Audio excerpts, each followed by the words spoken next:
Robertai,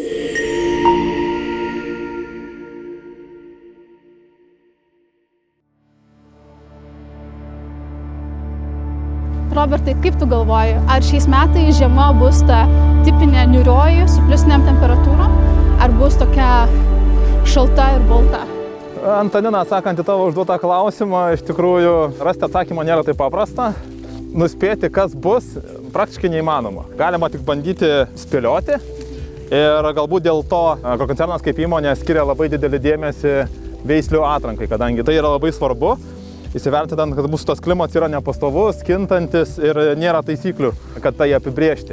Ir kiekviena mūsų vedama veislė į rinką atkeliauja su konkrečiomis priežastėmis arba konkrečiais tikslais. Neišimtis veislė naujiena, triatlonas, kuris puikiai pasirodė žiemkentiškumo testuose, mūsų privačiuose ir gamybinėse bandymuose praėjusiais metais. Dar labiau džiaugiuosi, kad šį rudenį spėjome tikrai pakankamai plačiai visoje Lietuvoje paskleisti šią veislę Lietuvos ūkiuose.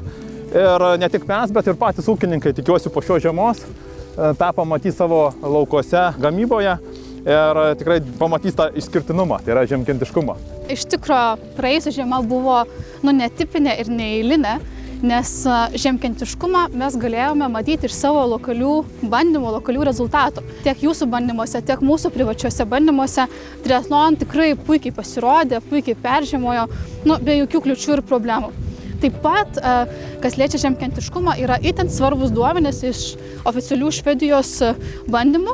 Ir pavyzdžiui, šiais metais triatlon pateko į top 4 pagal derlingumą iš skirtingų lokacijų. Ką mums tai sako? Žinoma, veislė yra derlinga, tačiau turint omeny Švedijos klimatinės sąlygas, tų lokacijų klimatinės sąlygas, turime suprasti, kad tai taip pat yra labai didelis rodiklis žiemkentiškumo. Nes buvo tirta apie 40 veislių ir iš jų triatlonas labai gerai pasirodė. Ir taip pat galime teigti, kad žiemkentiškumas ir derlingumas turi tam tikrą koreliaciją ir santykį. Ir jeigu būtent šitose lokacijose nebūtų žiemkentiškumo, tai tikrai nebūtų ir derlingumo. Tikrai pritarsiu tau, Antanina, kad tie duomenys skirtingų šalių, ypatingai šiaurės šalių ar neoficialūs, yra labai svarbus mums, kadangi kai kuriais metais vis dėlto turim tą žiemą, kaip ir praėjusi žiema, ir pamatom tą skirtumą. Ir pritarsiu iš tikrųjų irgi, kad kuo daugiau augalų turime išlikusių po žiemos, tuo tikėtina ūkininkas gaus didesnį derlių. Bet Antanina, man vis tiek labai smalsu, kaip jūs, kaip selekcininkai, matot šios būtent triatlon veislės perspektyvą ir kada ir kokiais aspektais remiantis nusprendžiate, kad veislė yra tinkama mūsų klimatinėmis sąlygomis? Iš tikro yra labai daug svarbių veiksnių renkantis veislę, tačiau vienas svarbiausių neabejotinai yra stabilumas. Neabejotinai. Nuo stabilumo, nuo veislės prisitaikymo skirtingoms augimo sąlygoms labai priklauso tolimesnis derlius. Labai šitoje vietoje tuomet yra svarbu lokalūs duomenys tiek iš mūsų privačių bandymų, tiek Rapul, tiek agrokoncerno, bet ir oficialūs bandymai. Šitoje vietoje noriu paminėti, kad, kaip ir žinai, triatlon jau yra 2 metus oficialiuose bandymuose ir per tuos 2 metus klimatinės sąlygos buvo labai įvairios. Buvo daug skirtingų stresinių situacijų, stresinių sąlygų. Ir labai džiaugiuosi, kad triatlon abiem metais pateko į top derlingiausių veislių 10, kas parodo, kad veislė yra adaptyvi ir gali nenuvilti ūkininkų bet kokiais metais. O tai yra labai svarbi savybė, tai yra labai geri rezultatai šalies ūkininkam. Manau, Antanina, pritarsi man, kad selekcininkai šiuo metu juda ne tik derliaus potencialo linkme, kad tik padidinti derlių ir išlaikyti jį stabilų, bet taip pat labai didelį dėmesį skiria ir kurdami veislės į tam tikras augalo savybės.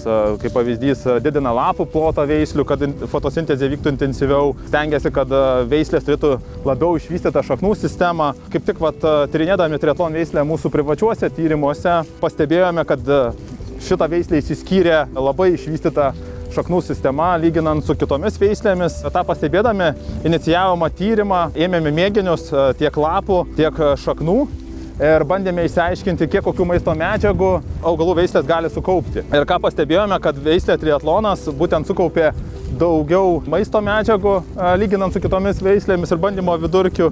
Ir pavyzdžiui, fosforo sukaupė 16% daugiau, azoto 20%, kalio 12%, lyginant su visom bandyme dalyvavusiomis veislėmis. Ne tik, sakykime, išvystyta stipri šaknų sistema turėjo įtaką, bet ir matau tendenciją, kad tos visos veislės, kurios yra intensyvaus vystymosi rudenį, iš tikrųjų geba sukausti daugiau tų maisto medžiagų tiek lapuose, tiek šaknyse ir jos geriau pasiruošia žiemojimui. Triatlonas ir išsiskiria lygiai taip pat, kad turi gerą ir stiprų vystymąsi rudenį po sėjos. Reikėtų atkreipti tai tą dėmesį, žinoma, mūsų Lietuvos ūkininkams ir ankstyvoj sėjoj tiesiog taikyti galbūt mažesnės sėjos normas. Arba galbūt vėliau sėti. Arba vėliau sėti. Vėlyva sėja visada rapuliui yra įdomus faktorius. Tai yra toks dalykas, kurio niekas labai neplanuoja, tačiau kartais atsitinka tas gyvenimas ir tenka sėti rapsus vėliau. Ir čia mes darome įvairius bandymus. Pavyzdžiui, turiu rezultatus iš Rapulų International bandymų, kur skirtingos veislės buvo siejamos skirtingais sėjos terminais, su skirtingom azoto normom ir buvo tyrima, kuri veislė geriausiai per žiemos ir kuri bus derlingiausia, savai suprantama. Tai būtent šiuo atveju triatlon išsiskyrė tuo, kad net labai vėlai pasėjus, veislė labai puikiai pasiruošė žiemojimui, žinoma, puikiai peržiemojo, ar ne? Ir labai įdomu tai, kad išsiskyrė didžiausiu derlingumu lyginant su kitomis veislėmis. Kaip ir kalbėjome prieš tai, lokalūs bandymai turi didelę prasmę mums. Dėl to šiais metais taip pat įsirengėme vėlyvos sėjos bandymus visose 3 Baltijos šalyse, kur taip pat yra triatlonas. Taigi turėsime galimybę pasižiūrėti į bandymų rezultatus ir iš savo bandymų stočių, kas yra labai svarbu tiek mums, tiek šalies ūkininkams.